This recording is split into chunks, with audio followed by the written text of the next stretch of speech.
오늘은 최근 몇 달간 이슈가 지속되고 있는 용찬우에 대해 알아보겠습니다. 드래곤 레이크 또는 용호수 그리고 용찬우라는 예명으로 활동하고 있는 박찬우는 91년생으로 현재 만 32세이다. 박찬우는 말투를 들어보면 교포 출신 같지만 놀랍게도 토종 한국인이다. 박찬우는 아버지의 직업 때문에 이사가 잦았다고 한다. 그래서 고등학교는 이천에서 졸업하였고 대학 입시는 실패하여 재수를 했다고 한다. 재수생이 된 박찬우는 육군 상근예비역으로 선발되어 집 근처의 육군항공작전사령부 예하부대에서 군생활을 했다고 한다. 육군 상근예비역에 대해 잘 모르는 사람들에게 짧게 설명하자면 신의 아들이라고 불릴 정도의 복무 형태이다. 줄여서 상근이라고 부르기도 하는데 이들은 군 복무 기간 동안 편하게 집에서 출퇴근하며 일정한 시간 근무를 한다. 한마디로 남들보다는 편한 군 생활을 보냈다 정도로 생각하면 된다. 참고로 박찬우는 군대에서 선임의 멱살을 잡은 적이 있다고 한다. 또한 자신은 시급 100원짜리 군대가 불합리하다고 느껴 훈련에 진지하게 임해본 적이 단 한 번도 없다고 하였다. 그렇게 전역을 한 박찬우는 2+2 복수학위 제도를 이용하여 한양대학교 에리카 캠퍼스와 미국 뉴햄프셔 대학교에서 경영학, 금융학 학사학위를 취득했다고 한다. 한양대학교 출신이면 대학 잘 나왔네 라고 할 수 있지만 여기서 자세히 봐야 할 것은 서울 성동구에 있는 한양대학교가 아닌 안산에 위치한 한양대 에리카 캠퍼스라는 점이다. 박찬우는 본인 입으로 서영고 안 갈 거면 사실상 학벌 메리트가 없다고 했는데 본인은 한양 에리카 캠퍼스가 마음에 안 들었는지 자신의 홈페이지에 한양대학교 에리카 캠퍼스에 대한 내용은 생략하고 뉴햄프셔 대학교만 기재하였다. 물론 홈페이지에 공동표기를 하지 않은 것은 당연히 본인 자유이다. 박찬우는 발음만 들으면 교포인 것 같지만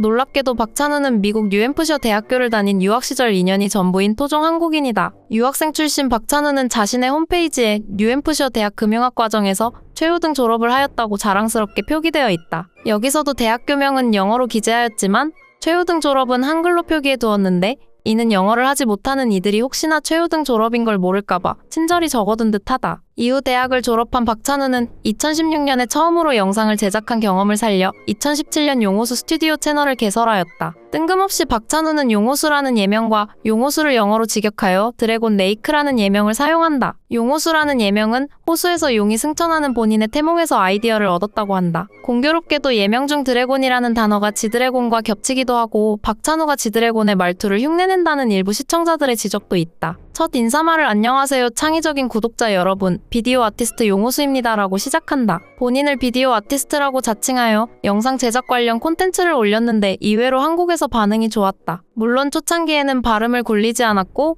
프로페셔널 비디오 아티스트가 되기 위한 진심이 보였기 때문인 듯하다. 영상 스타일은 유명 유튜버 케이시 네이스탯의 스타일을 많이 참고하여 제작하였고 초보자가 입문하기 좋은 팁들을 공유하여 호응이 좋았다. 그러나 비디오 아티스트의 한계점은 시간이 지나며 드러났다. 영상에 대한 얕은 지식과 경험으로 새로운 콘텐츠를 제작하기엔 한계가 드러났다. 조회수는 초창기에 비해 줄어들었고 그가 제품을 리뷰하는 콘텐츠 방법 또한 호불호가 갈린다는 평이 있다. 그러나 초기 시장 잘 잡은 컨셉 덕분에 커머셜 광고도 하고 유튜브와 광고비로 수익을 내며 저조한 조회수의 채널은 그대로 이어나갔다. 용호수는 영상에 대해 잘 모르면서 뜨겁기만 한 감자라는 식의 비난과 조롱을 받을 때마다 예술에는 정답이 없으므로 얼마나 다르냐의 문제이지 틀렸냐의 문제는 아니라며 쿨한 자세로 맞선다. 대학에서 경영, 재정학을 전공하면서 독학으로 영상 예술을 터득한 그는 동종업계의 관계자들에게 모범생보다는 이단화로 비춰지는 경향이 크지만 이러한 눈초리를 신경 쓰지 않고 본인만의 희소하고 독창적인 길을 꿋꿋하게 걸어가겠다고 선언하였다. 그러다 한 영상으로 조회수가 떡상하게 되었는데 그 영상은 많은 논란이 있었던 보호필름 영상이다. 독창적인 길을 꿋꿋하게 너무 걸었던 탓일까 스마트폰 보호필름 강화유리 사용에 대해 부정적인 입장의 영상을 올린 후 일어난 영상 내용에 대한 감론을 박 그리고 용호수의 대응 태도에 관해 논란이 되며 조회수가 떡상하였다. 박찬우는 애플이 정말로 좋은 최고급 코팅을 해서 나왔는데 여기다가 1,000원, 2,000원짜리 쓰레기를 붙인다고? 전반적인 디스플레이의 품질을 떨어뜨리고 이런 터치감도 안 좋아져요. 그래서 저는 절대 붙이지 않습니다. 이게 지금 2년 동안 사용한 아이폰 11인데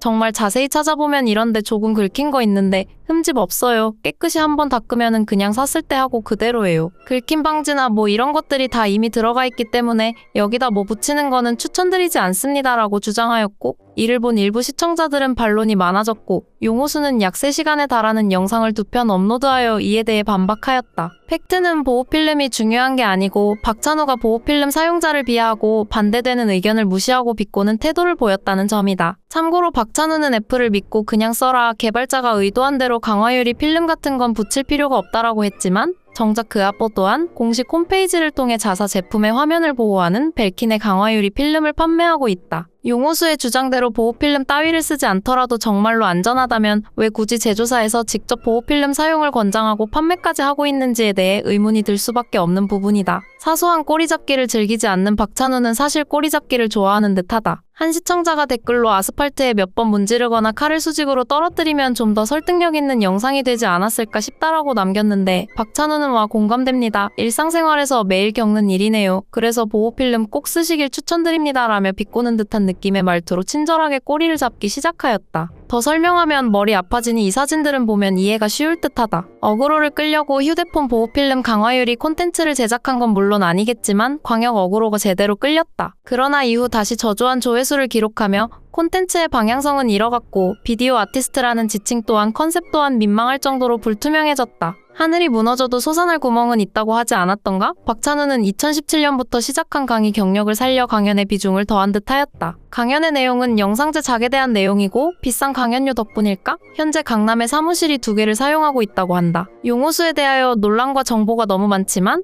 오늘은 흑화하기 전까지의 과정이라 생각하고 이쯤 마무리하고 다음 에피소드에선 논란의 중심이 된 용찬호에 대하여 알아보겠습니다. 용호수가 된 박찬호, 여러분은 어떻게 생각하시나요?